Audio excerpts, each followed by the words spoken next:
Just waiting for everyone to step on in. We are live on Twitch right now. LuckyDogPodcast.com. Look it up podcasts, Twitch, all your favorite social media platforms. Sipping on a little bit of Cafe Bustelo this morning. Nothing new, nothing crazy, but it's the classic blend to get me going every morning. How's it going, Twitch? How's it going, YouTube? Everybody? Got a big one today. The Flash 2023. I feel like I have to keep looking at the year because the year is just kind of flying by. It's going to be 2024 before we even know it.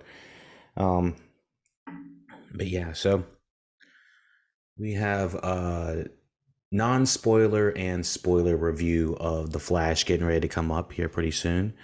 And I just wanted to talk about it. I saw the film. I have maybe one or two hot takes about it, but I think I kind of align with a lot of the majority of the individuals. How's it going? How's it going, Twitch? This is Look It Out Podcasts. We are live on all your favorite platforms, which is basically just Twitch at the moment. But we are getting ready to have the Flash movie review. It's kind of feels like it's been talked about for what I heard in the grapevine was over 10 years. And on top of that, they they've been having to deal with the Ezra Miller craziness of it all. I don't have his entire rap sheet on his all these crimes the main actor has been accused of committing, but it's quite extensive. I think Variety has a pretty good article regarding the Ezra Miller situation. But I'm going to try to do my best of just talking about the movie without having preconceived notions or anything about these backstories of these potential actors that are bringing in some very problematic circumstances with them. So let me get this pulled up right here. Box office. Okay, so. And then happy late Juneteenth. What is it? It's the 20th today, but everybody celebrated yesterday, so hopefully y'all had a good one and you were allowed to get the day off, if not some time off. But so yes, let's talk about the Flash in a couple different aspects. I'll try to do it from the narrative way I was going to when I first walked out of the movie, not knowing what the majority of the consensus was from everybody. But having said that, I was excited for a Flash movie. I was not excited with all of this baggage that Ezra Miller, the actor, was bringing in with it. But like I said earlier, we're going to kind of keep that on the the back burner. We're not going to try to not have it color our vision of this movie review. So let's get into the movie review. Just waiting for a couple people to hop into the chat. If anyone has anything to say, hop into the chat, or if you're listening to this on the VOD or any other platform, SoundCloud, we got listeners on there that like to interact as well. You can interact in the comment section, and if we are interacting back on the podcast, then you'll be listening for the aftercast. That's where we'll be talking about, the feedback from everybody. Unless it's just a ridiculous amount of feedback and we can't get it all in an aftercast. So aftercast for everyone is where we are going to regard all the feedback that is not in the live chat. So let's hop into the Flash 2023 movie review. The Flash 2023, American superhero film based on the DC Comics character of the same name. Produced by Warner Brothers Pictures, DC Studios, Double Dream, and the Disco Factory, and distributed by Warner Brothers Pictures. It is the 13th installment in the DCEU.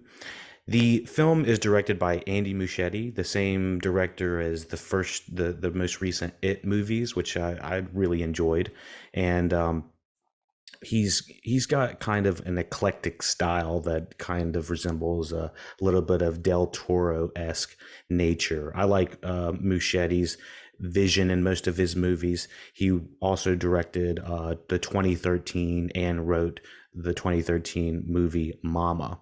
He's had quite a notable career going from the 2013 short film Mama, and then he made it an actual movie in 2013, and then from there he directed 4 years later, 2017, It. Did not write it. He also directed, like I said, It 2 years later, and then from there he went on to The Flash. I mean, this is a very big leap in those budgets when you look at what this guy's actually brought. So from the screenplay of Christina Hodson, it stars Ezra Miller as Barry Allen slash The Flash, um, alongside Sasha Cally, Michael Shannon, Ron Livingston, Maribel Verdú, Kiersey Clemens, Atije Treyu. I'm sorry if I'm getting some of these wrong, a little bit mispronounced. And of course, the titular. If you don't want to know anybody in this movie, you better just pause it right now because this is all over the marketing. Batman, the 1989 Tim Burton's Michael Keaton is back. He's back, everybody. I hope I didn't ruin that as a spoiler for anyone, because it's all over the marketing.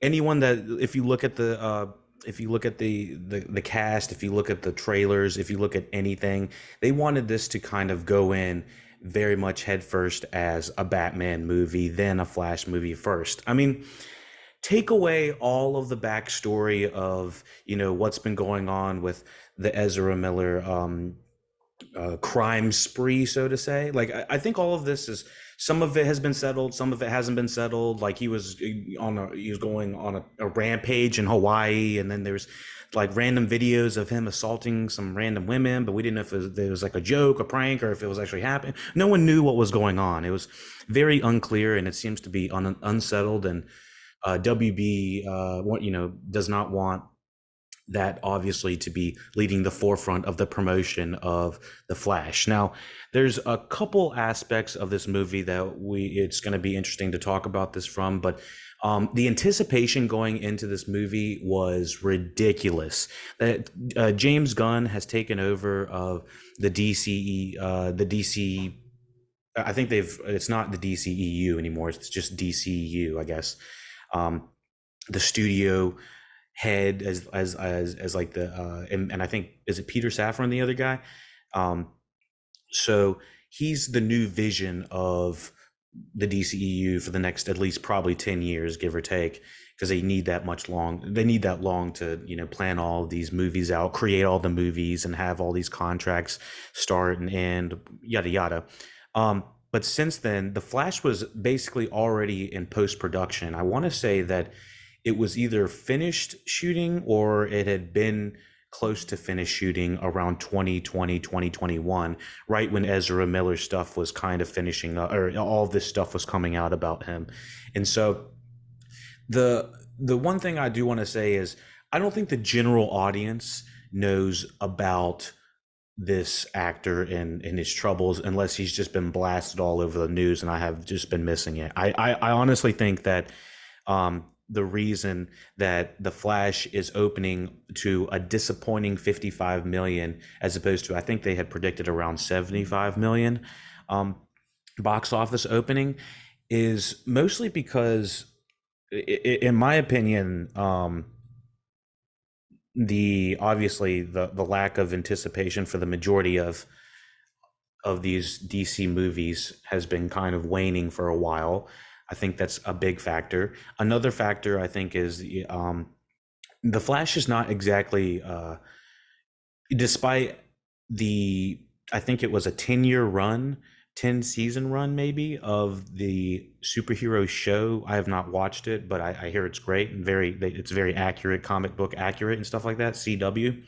But I don't know if that had a big enough of a fan base to push this big of a movie. I'm seeing the budget was around 200 to 220 million, give or take these reshoots and all of this other crazy nonsense that they had to go in behind the scenes.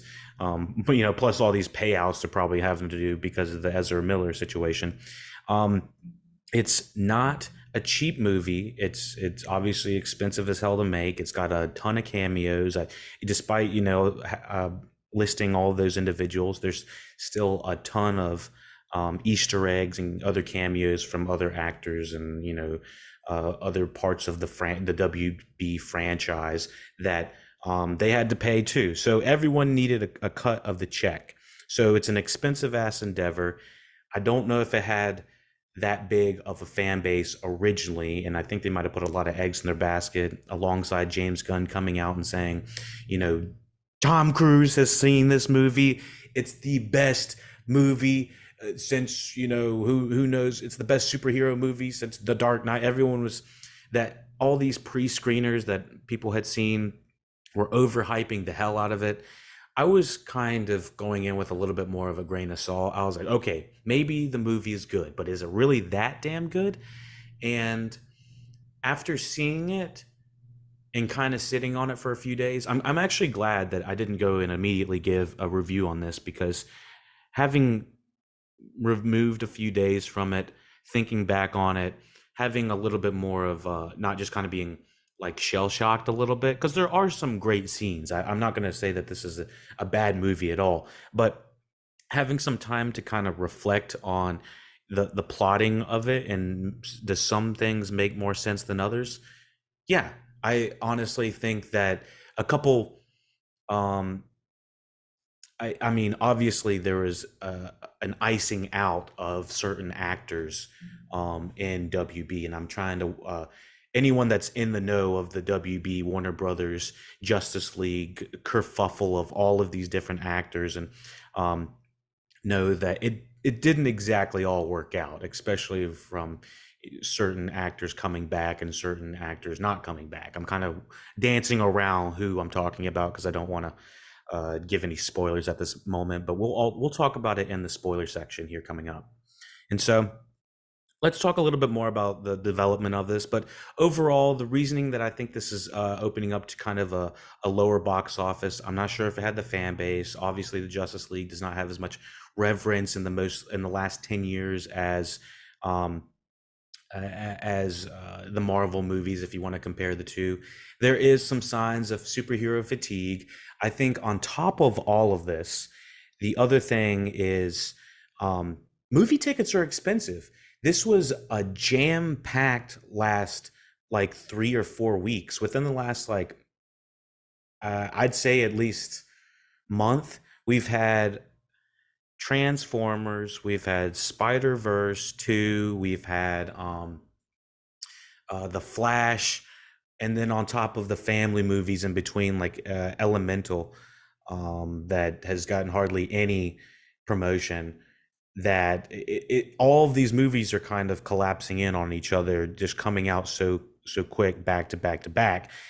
On top of that, in earlier in the year, we've had movies that were kind of flopping in a way that were disappointing, similar to such as Quantum Mania or something of that nature.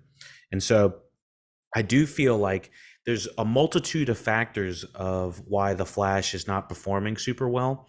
I would be curious to see if it has longer legs. I have a feeling that despite it getting a cinema score of a B, which means people aren't exactly that pleased about it. Like if you get a bad cinema score under like an A minus, like Batman v Superman, I believe got a cinema score of a B. It's the interpretation uh, of what it's the expectation of audiences going into the movie theater versus what they got coming out. These audiences that are coming out aren't exactly pleased. So, but I gotta say, I reading a lot of these, reading a lot of the, the behind the scenes, people's reviews, this, that, and the other. I don't think it's the greatest movie, but I also don't think it's the worst movie. I sometimes feel like I have to come off as a little bit of a Snyder apologist, although I do gotta say, he's made some very interesting movies and very not so interesting movies. The Army of the Dead that came out 2 years ago was one of the worst movies I think I had seen that year. Just from so many things, I couldn't even do a review about it because I didn't think I could say anything good about it. So I I do got to say Snyder's got a lot of good, he's got a lot of bad. And so the the Justice League has been trying to kind of, wipe off the Snyderverse kind of quote unquote taint that has been on it. Although, you know, to be honest, the majority of the action scenes when they let him do his thing, I think the majority of the viewers and fans that have seen the Snyderverse cut, the longer extended edition, I think, of Justice League, it ended up being, much more of a cohesive story as compared to the weird chopped up cut we got in the theatrical version. So if you go back and look at a lot of his stuff, most of his stuff, I've made this uh, observation before that most of his own cuts, his own director's cuts, are much better than his theatrical cuts. Now, um, so let's get back to the Flash. In the film, Barry. This is the plot. So if you don't want to know anything, uh, you know, come on back after you watch the movie. You know what to do. In the film, Barry travels back in time to prevent his mother's death, which brings unintended consequences.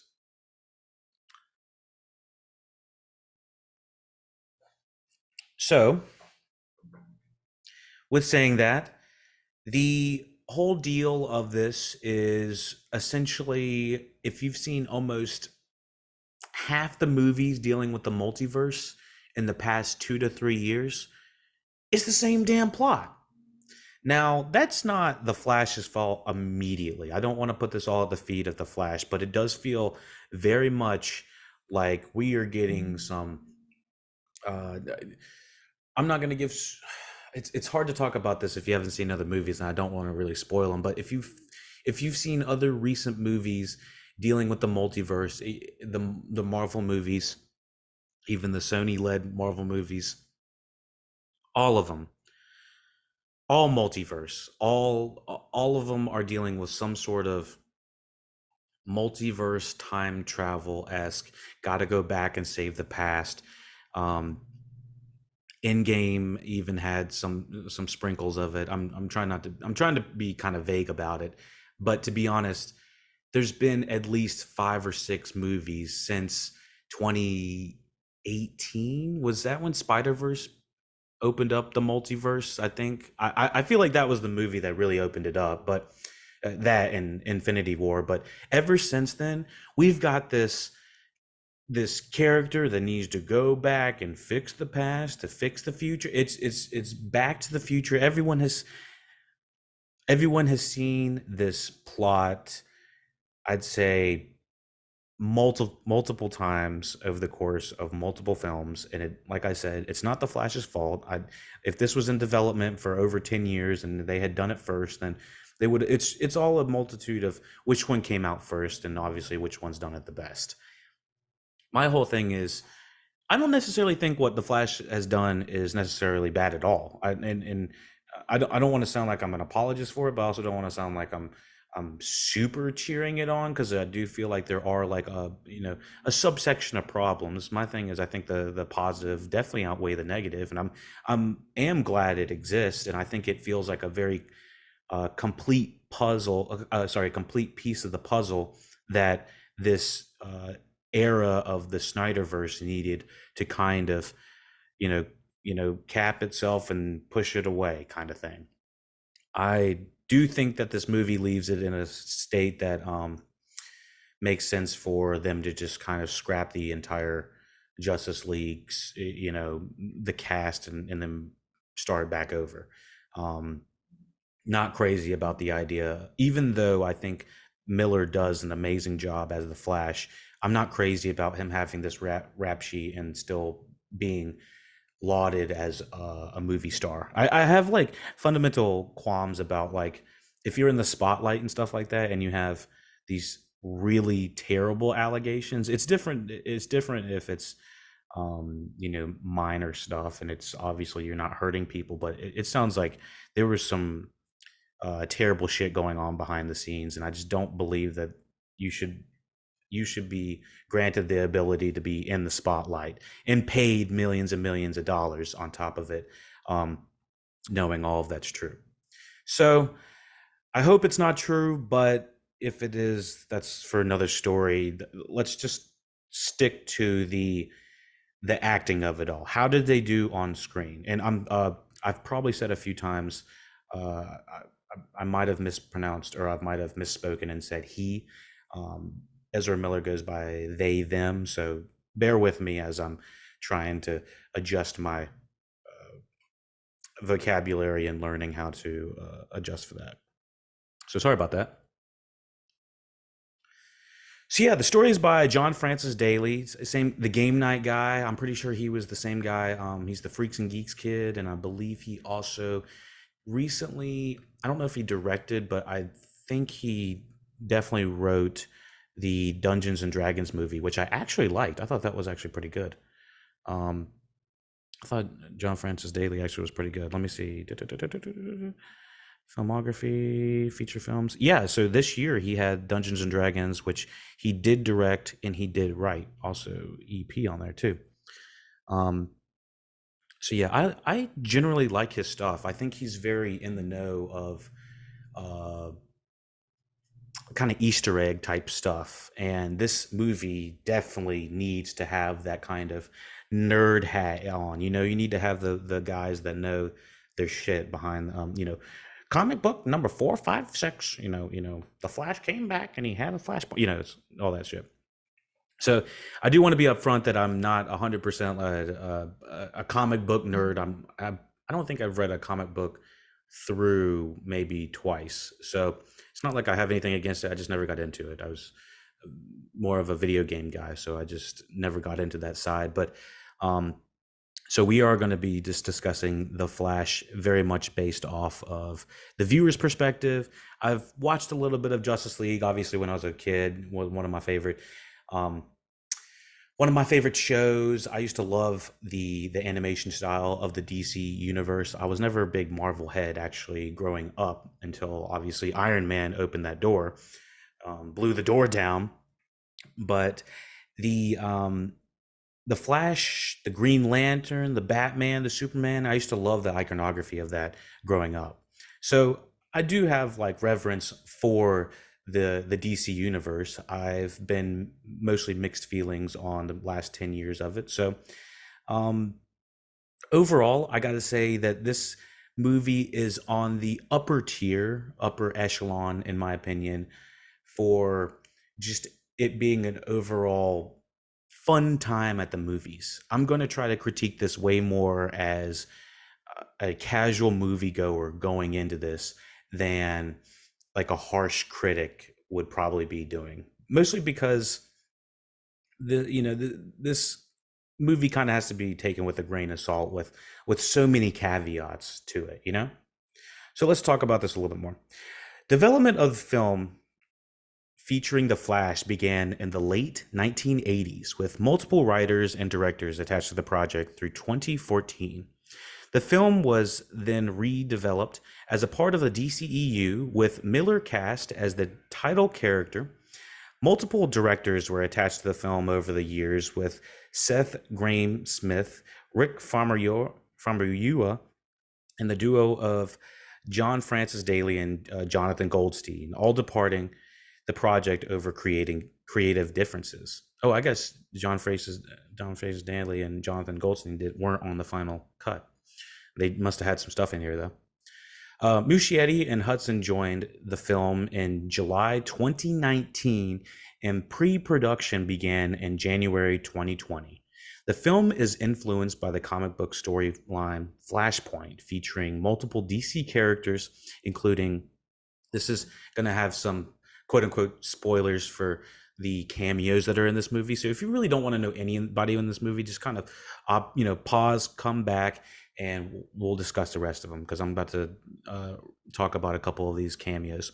So multiple DC comic characters reprise their roles, including Ben Affleck and Keaton in the respective versions of Batman. Principal photography took place from April to October 2021. Okay, so the majority of this actually was shot between 2021. I want to say that was kind of around the time when Ezra was going through that stuff, but I don't have that directly on me. Warner Brothers Studios, Levsden, and on that's where it was shot and on location around the United Kingdom. The Flash premiered at the Grumman's Chinese Theater in Los Angeles on June 12th, 2023, and was released in the United States on June 16th, following multiple delays caused by director changes, the COVID-19 pandemic, and post-production setbacks, so to speak. The film received praise for its plot, action, sequences, humor, and performances, particularly of Miller and Keaton, but criticism for the quality of its visual effects and the third act. So kind of just wrapping that all up in a bow with a running time of 144 minutes, I thought the pacing was generally pretty good.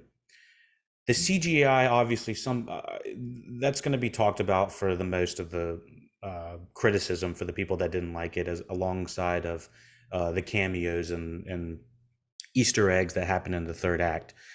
I didn't have a problem with the visual effects mostly. I mean, it's when the director comes out on the day of the movie and he's seeing all these things he's seeing all the reviews and all these people are saying what's going on with the CGI, and he says, "Oh, that was a creative style." I don't know if I should take him at his word or if some of the CG is just wonky, because some people are comparing the CGI to like PS2 graphics and doing, you remember The Rock and the Scorpion King, and just looking crazy, just completely buttery smooth. I did see that happening in this movie a little bit, but like, I guess I can't exactly pinpoint why it didn't it didn't set my rating back. Like the CGI, like there's characters and cameos that happen that are obviously in full CGI regalia at the end of the movie, but I guess either I was so excited that they were bringing them, or that it was brought to life, or that there's no other opportunity that this is going to happen like this again, so why not now, kind of thing. Maybe it's a combination of the things, but I wasn't exactly thrown out. Like, I obviously was like, whoa, that CGI is a little sketchy, but it didn't like set my bar down. Like, I didn't dislike the movie any less. So there's another part of the movie that I'm gonna have to wait to talk about, the seamless CGI. But there's a part where a character is interacting with themselves. I'm not gonna say who yet.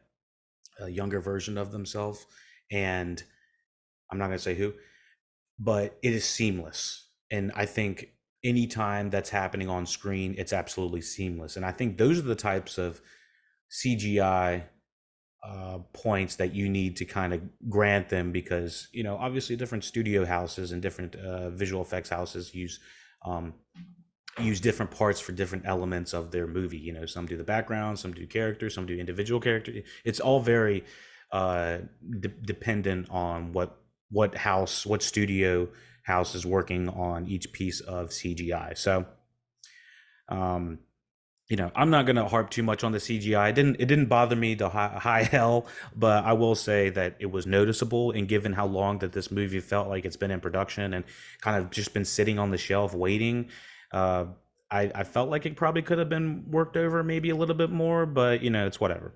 It's neither here nor there. Let me see what else we got before we get into the spoiler section. Yeah, so I would give this movie. This is a tough one. Looking back on it, normally I would never give a movie a two separate ratings, but I would probably say for critics it's probably around a 7, and in general audiences it's around a 8, because I overall, if a movie indulges in fan service and Easter eggs and cameo, if they do it right and they have some sort of emotional gripping ending at a certain point, which I feel like this movie has a strong emotional ending in it, or a strong emotional through line that actually works. And I think that that's important for standard, quote unquote, regular standard audiences versus critics. And so I think that there's enough entertainment value, and I think that there is enough that gives the audiences what they want, despite maybe a couple setbacks that um, other critics or maybe or more intense fans might want. Um, I do think that this is probably going to do better on, HBO Max or something like that, because I don't have a lot of my friends talking about going or wanting to see the Flash. I thought I would have some friends that be like, dude, we got to go see this. We got to, I don't have that many people saying let's go see it. I don't like all my boys that I normally go see any Marvel movies with, that we, these big ones, the tentpole ones that we haven't talked about it. No one's even really spoken about it. I haven't seen too much cross promotion for the Flash. I was expecting to maybe see some Batman, Justice League, Wonder Woman. I thought I was going to see all of that all over like the Fortnite type platforms to buy the skins and the characters. I'm kind of I'm not I don't know if I'm underwhelmed or I'm just surprised that they didn't want to push it. Maybe it's the Warner Brothers is trying not to push the promotion of Ezra Miller or something. Maybe, but then they could easily just license out the Flash costume, I would assume. But it's just a number of things um about this film that are kind of fascinating, and that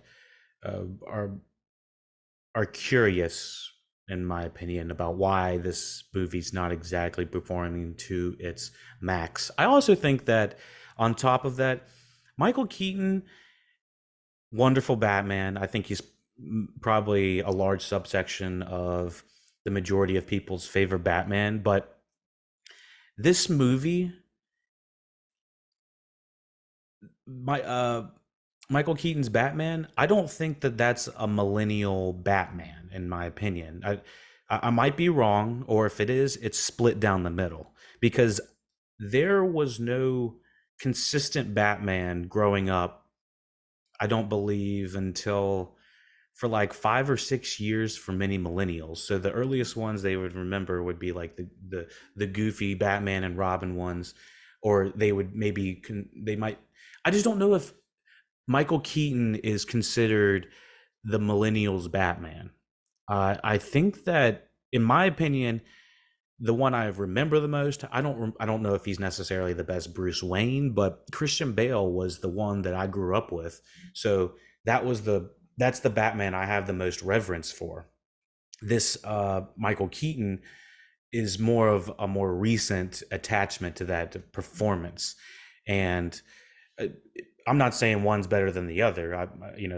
Everyone has their own favorite Batman. I'm strictly saying I don't know if the majority of millennials who would know Ezra Miller and the Justice League really care about Michael Keaton coming back, because I don't have any friends talking about Michael Keaton coming back. I think maybe some older um, millennials, or what is it, Gen X's, I believe, maybe they would remember better. But I just maybe he would even hit better with the boomers. My thing is, instead of them having like a 4 quadrant type movie where it's going to hit all of it, it feels more like a 2 quadrant movie where it's like hitting two very large steps. So that's a long-winded way of saying I don't know if millennials really have that much reverence for Michael Keaton coming back. I think maybe, if you think of James Gunn was probably the right age where he remembers him seeing Batman on the big screen, but that's closer to 35 to 40ish. And I'm just not sure if those 35 to 40ish demographics are coming to see the Flash or even give a shit about the Flash. Like I'm not really sure who the general audience was for Michael Keaton. I think that maybe it's more niche than they expected. So that's yeah, like I said, long-winded way of saying I don't know if millennials remember him. Let me know what you think in the comment section, YouTube. I'm obviously just speculating about why the movie didn't do 100% well, but um, and we don't necessarily know if it's a bomb yet. I think that it might have legs, it might not. Maybe people were doing a lot of traveling last week, or it was just a smashed box office. Okay, let's go to the plot. Spoilers all ahead for The Flash. Here's the plot. After helping Bruce Wayne and Diana Prince stop a bank robbery from Al Falcone's terrorist group gone wrong in Gotham City, which everyone's talking about the babies at the beginning. I personally thought, the CGI was not great, obviously. Could have been improved, but I thought it was entertaining as hell. It gave me the good types of vibes I had watching the first Deadpool, where it was a lot of action, a lot of fun, it felt almost improv in the way that it was like, how's he going to save all the babies? Oh my gosh, one's going to get cut in half, one's going to get blown up, one's going to get thrown in the microwave, one's going to go to, they're all going different places. And then what is he doing? He's like looking and he's like, he has just got to go get food. And it's like, what? It's like the average audience. I would just feel like the average audience is just like what is going on? Oh my God, he's getting a hot dog. He's got to get the energy, da, da, da, and then he goes to save all the babies and shit like that. I just thought it was an entertaining sequence. I don't know why. There's a lot of I see a lot of qualms happening against this first action scene, and I thought it was pretty good for you know reintroducing us to the characters, the world, having some fun, a few laughs. I was like, what more were you expecting in a DC movie? Normally it's dark, depressing, and the writing's not really even that good. And I was like, when I saw these babies falling from the from the sky and stuff like that, I was like, oh, Andy Muschietti is going for it. Because if you've seen what Muschietti does, and it like he does not give a fuck if you are a kid or if you're a grown man. He will buck you up. Like Pennywise does not give a shit. Like, so when I saw these babies going down and the microwave and all this shit going down, and he pops one out of the microwave and shit like that, I was like, it feels like kind of a dark, depraved humor that Muschietti would have. I was here for it. Most of DC stuff, like I said, has not been fun like this. Even though there are light bits of humor, I never felt like I had really a good time. Maybe a little bit of Aquaman, I had a good time, but it feels like such a long time ago. Was that 2018? Lord. So, um, Wonder Woman, Bruce, Batman, they all show up. The CGI is the CGI. I'm not going to harp on it the whole time. So Barry Allen revisits his childhood home and remembers his youth and his with his parents, Nora and Henry, before Henry's wrongful imprisonment for Nora's murder. Which I was like, how did this even happen? Like, I honestly would have liked a little bit more detail about how his father was convicted immediately. Like, Ron Livingston seemed like or slash Billy Crudup that was in the first Justice League, who was, I think he had tried to be in this and he couldn't come back for reshoots or something like that. Anyways, overcome by his emotions, Barry accidentally uses the Speed Force to travel back in time earlier in the day and informs Bruce about it, which I think is a cool concept in the beginning. And honestly, the only thing about it is it feels like it happens to a point where he just does not, there aren't repercussions for going into the Speed Force, but I could be wrong. Let me continue on and see if I got any of this wrong. Of course, like I said, I'm not coming from a comic book perspective. I'm coming from just the visual standpoint of watching the movie and watching the previous Justice League movies. So take it with a grain of salt if I'm getting his Speed Force, his moves, or his running wrong. And I gotta say, I think Miller has a wacky ass run, but it's kind of funny with how the CGI is going in the background. Got like a speed racer background going on.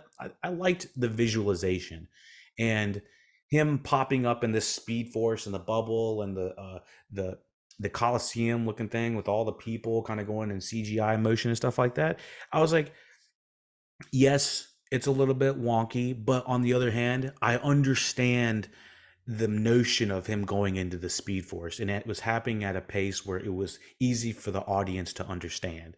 And I do got to say that some of these multiverse movies that have come before were not nearly as visually coherent for the audience to understand what the Speed Force is, what is going on here, kind of thing. So Barry tells Batman that he used the Speed Force and does all some crazy stuff. Goes back in time a little bit. Despite Bruce's warnings about time travel that can have unintended consequences, Barry goes back to the day of Nora's death and prevents it from happening. I got to say, Ben Affleck has never been a better Bruce Wayne in Batman than he is in this movie. It is phenomenal. It's kind of there's so many good things about this aspect that I wished had bled through to the earlier movies. That being one of them. So the Flash goes back in time and goes back to the day of Nora, his mother's death, and prevents it from happening. He just adds some tomatoes that his mother forgot, which she had told her husband Ron Livingston, the Flash's father, to go get. Which thus there was he wasn't there to, I guess, protect his wife. And prevents it from happening. So, as Barry returns to the present, he is knocked out of the Speed Force by another speedster and ends up in an alternate 2013 where his mother is still alive. And so, it's I've already mentioned it's very much Back to the Future esque. I mean, I can't really say too much about it, but it's very much Back to the Future. It's even referenced. Eric Stoltz is in this one, I guess. He finds his past self and realizes he has arrived on the day he originally obtained his powers.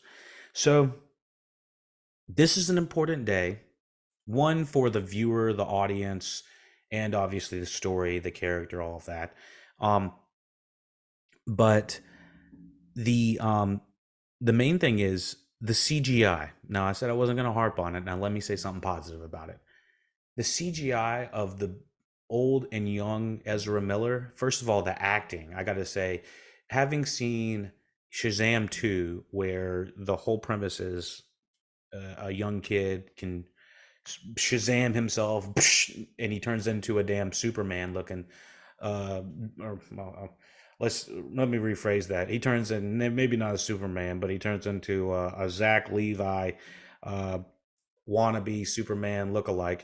I'm not a Levi fan at all. That guy can go. That guy can go do himself.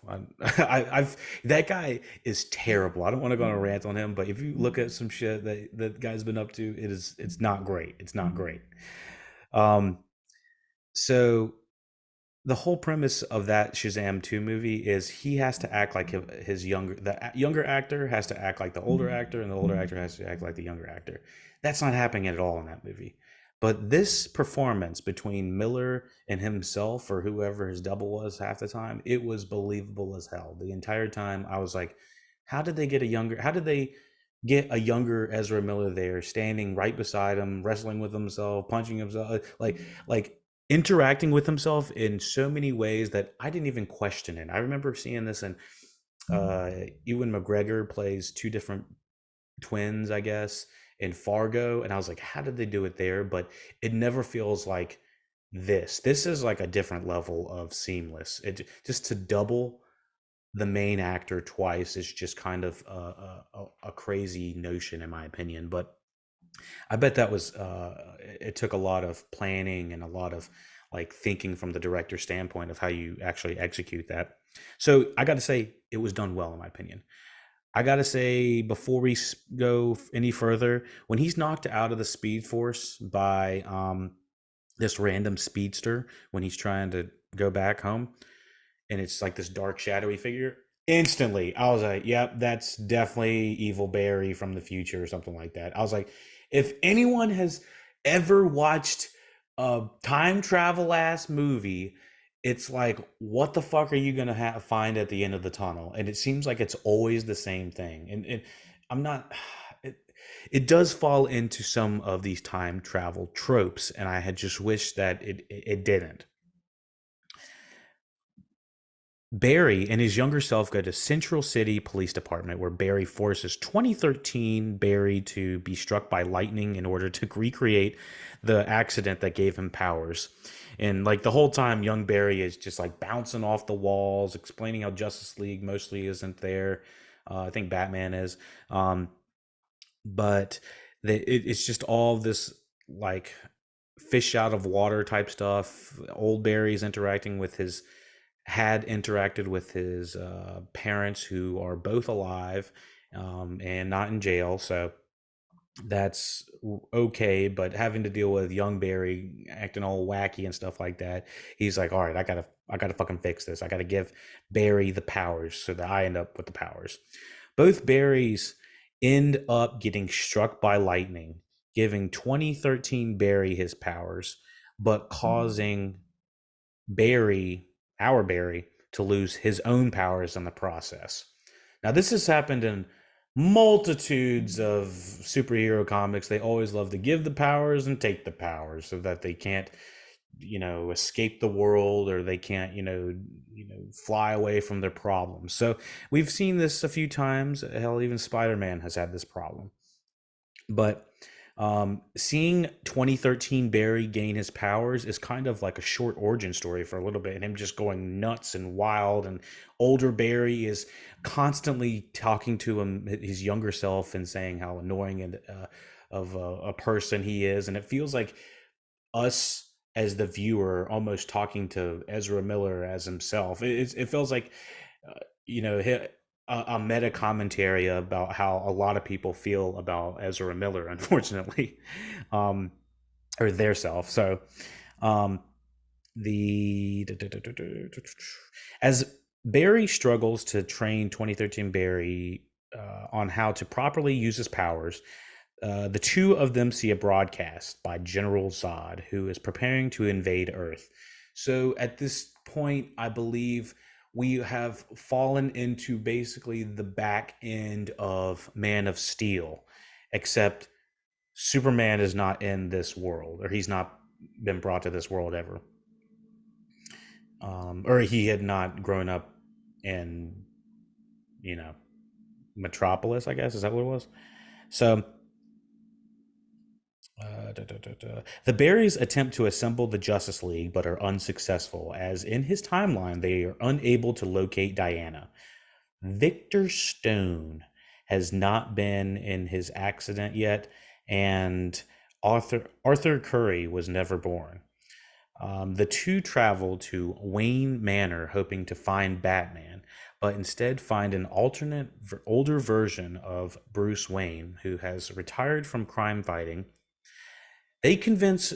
Okay, so the introduction to Keaton, pretty badass, not gonna lie. Um, Obviously, you couldn't see his face the whole time, so it was some other dude under the wig, but it was still funny seeing him having to fight both the Barrys. Um, so older Bruce Wayne, played by Michael Keaton, pretty cool intro. I thought after the intro, he's basically could be any other character because they don't really do that much with the backstory of Bruce Wayne. So it's like, where has he been this whole time? What has he been doing? His connection to Barry feels so thin, unfortunately. I almost wished that it had been the Ben Affleck Batman. I don't know if it would have been better if it would have been the Ben Affleck Batman. I have nothing bad to say about the performance of Keaton at all. I think his embodiment of and having fun of being Batman is still there. He seems to still have like this crazy look in his eye, like he still kind of like enjoys doing the shit. But I did not feel the Marty McFly, Doc Brown kind of connection that I think they wanted us to feel between the two, and or at least the three. And so I felt his reasoning for helping Barry was very thin. And he was like, "You want to get struck by lightning? Okay, I'll help you." It just seemed kind of like an okey doke, like he didn't have anything better to do in a way. It wasn't so much a well, it looks like Zod's invading Earth, so I guess we better do something. He kind of seems not quite reluctant, but just like indifferent about it. I was like, okay, is he excited about going, or does he want to do it, or is he just here for the check? Like most people were saying, like, so this is when Michael Shannon starts showing up, and apparently Michael Shannon, I don't have any uh, articles up about it, but I think he's been pretty vocal about not liking uh, doing this role and coming back and reprising his role. The role does not look difficult. He just plays very solemn, one note guy. Boo, boo, Earth, and this is my planet kind of thing. And it's like, dude, he probably got paid 2 to 5 million just to come back at least. And I had no idea that Michael Shannon was even going to be in the movie. So when I saw him show up on the TV, I was so hyped. There were so many cameos of like Ben Affleck. I didn't think he was going to be in the movie. I didn't know Wonder Woman was going to be in the movie. There was a whole bunch of individuals that were in the movie that I was like, dude, this is so hype. I was like, this is actually not bad. And so I was having a pretty good time through most of this. And I think around the introduction of Batman is kind of where I actually start to have more qualms, because it feels like less of Barry's focused story, which I felt was actually pretty good until the more superhero stuff comes in. And so the stuff leads us to help Bruce to help them find Kal-El.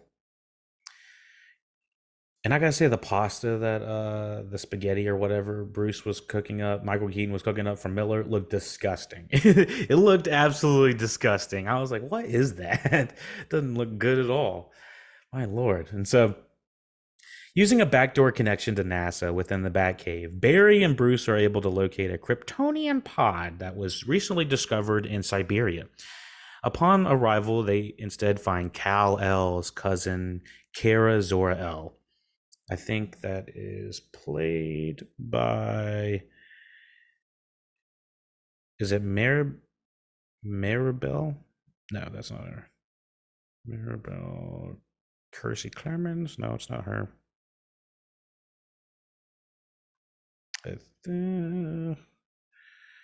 Is that her? Oh no! All of these are not her. Where the hell is she? Supergirl. Sasha Cali. Sorry, it took me a second. They don't have any of these in order. So played by Sasha Cal. Off the top, good performance, not much on the script. If there was a 4 hour movie, which I heard that was the original runtime of the first cut of this movie, I bet there was a lot of her stuff dropped. I actually heard Henry Cavill was supposed to be in this movie. I'm not sure how much they shot. They might have had him at the beginning of the movie, which would have made a lot more sense. I think I would have liked it a little bit more, just having the cohesion of everyone together. But you win some, you lose some. But I did enjoy Sasha Callie's performance, performance, performance, performance, and I hope we see more of her. But because of the whole James Gunn finger snap of it all, then I just the gun snap. Then I just don't know. I don't know if she's going to come back. So, anyways, they find Kara. After rescuing Kara from the facility, Barry asks Bruce to help him get his powers back by recreating the original accident. The first attempt fails and nearly kills Barry. Hold on, I got to talk about the Supergirl fight.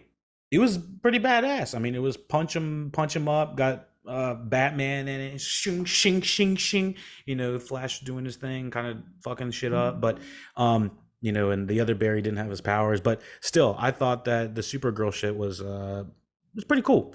And she's a badass. And yeah. The first attempt fails and nearly kills Barry, prompting Kara to fly Barry into the storm and get struck by lightning a second time. Okay, so Bruce literally gets the lightning to come down like Frankenstein style, to just like shock Ezra Miller. And I think, honestly, the one thing I think a lot of people are having a funny time or a good time watching this was just how much they beat it feels like they beat the hell out of Ezra Miller as an actor in this. They just like shocking him, beating him, punching him. All these different things are happening to him. So, if you don't like the actor of Ezra Miller, half the movie is him getting beat up anyway. So I was actually kind of laughing at a lot of that. And then him getting like shocked by the lightning and that not working. And so she's got to like bring his ass all the way to the sky. Um, and I guess just getting shocked by lightning gives you powers all of a sudden, gives you the powers back. So he receives his powers. Kara and Bruce join the two berries to fight Zod's forces. And the two berries kind of do like this speed thing where they like line up and like shing, and it's pretty dope. Like I said, the CGI is the CGI. Some works great, some works not so great. Not gonna harp on it anymore. I keep saying that, and I do. um, the but like I said, there was never a time that I thought the CGI was actually bad on the two berries, and I thought that was actually the most important thing. So yeah, they fight Zod's forces. Zod's forces from the first movie come back, and they're freaking badass, whooping ass. Kara learns that Zod intercepted an infant Kal-El's escape pod and killed him during a failed attempt to retrieve the growth codex needed to remake Earth into Krypton, that's what Zod wants to do. With Zod revealing the codex was within Kara. And he's like, the baby did not survive. And she's like, like oh my god, it's like lasers. She's like, that's it. And then she just like goes in. It's just like she's like the baby did not survive is going down. I think that might go down as a unfortunate line for some reasons. But it's just like such a cold ass line, and Michael Shannon's delivery of it just reminds me of in Man of Steel. He's like, I will find him. It's just like so fucking over the top. It's like, dude, can you relax for half a second? It's like it's like Michael Shannon had too much energy and Henry Cavill didn't have enough. It was like, can y'all meet in the middle a little bit on that? But you're like, holy shit, they killed Superman in this timeline. And so the two berries travel back through time to save their companions. And we are going through like a multitude of these time loops that Michael Keaton's like committing Batman using the Bat Pod.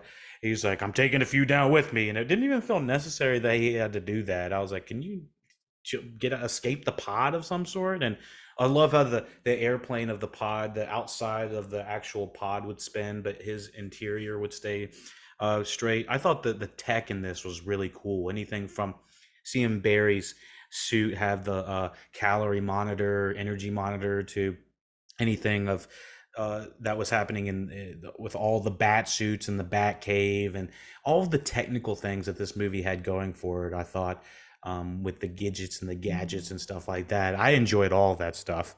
So the time loops are happening. We see Supergirl die like 5 or 6 times. I was like, she's badass, but why you gotta kill her like 5 or 6 times?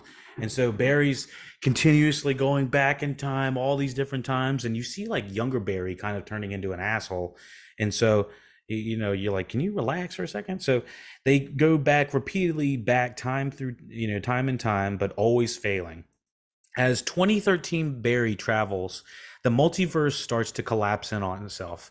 Eventually, the Dark Speedster, who originally knocked Barry out of the Speed Force, returns and is revealed to be a future version of 2013 Barry, who still believes he can save the world from Zod and prevent the deaths of Bruce and Kara. He explains the casual loop paradox that led to his own creation, but grows angry when Barry reveals his own intention to reverse the changes to the timeline by letting Nora die. So yeah, and we're back to like trying to save a parent back in time. Definitely have seen this before. So enraged, the Dark Speedster attempts to kill Barry, but impales 2013 Barry, who sacrifices himself to save Barry and wipes this dark speedster from the timeline. Young Barry, old, both 2013, old and young, done. In the aftermath, Barry undoes the changes he made to the timeline and comes to terms with his mother's death, who, granted, she had been dead for a few years, but still, that's still very sad because he had just been in contact with her. He had had all those flashbacks with her, and seeing her in real life, he going back in the grocery store, that whole scene I thought worked tremendously well. That's where I gave it the 8 out of 10, because I think most of it is pretty crowd pleasing from that degree. Let me think. Okay, so he come to terms with his own mother's death. However, he makes a minor change in the past, creating new changes in the present day that proves Henry's innocence.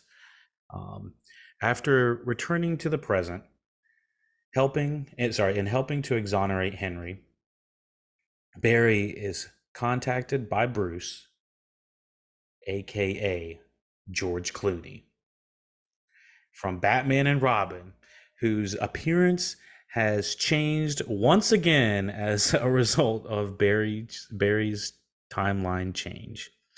In a post-credit scene, Barry tells a drunken Arthur Curry about his experiences traveling the multiverse. Anywhere I go, you are, Aquaman. And that, my friends, is the 2023 movie The Flash, directed by Andy Muschietti. Let me know what you thought about the review. Let me know what you thought about the film. Let me know how I can improve. Like, subscribe. You know what to do. LuckyDog Podcast.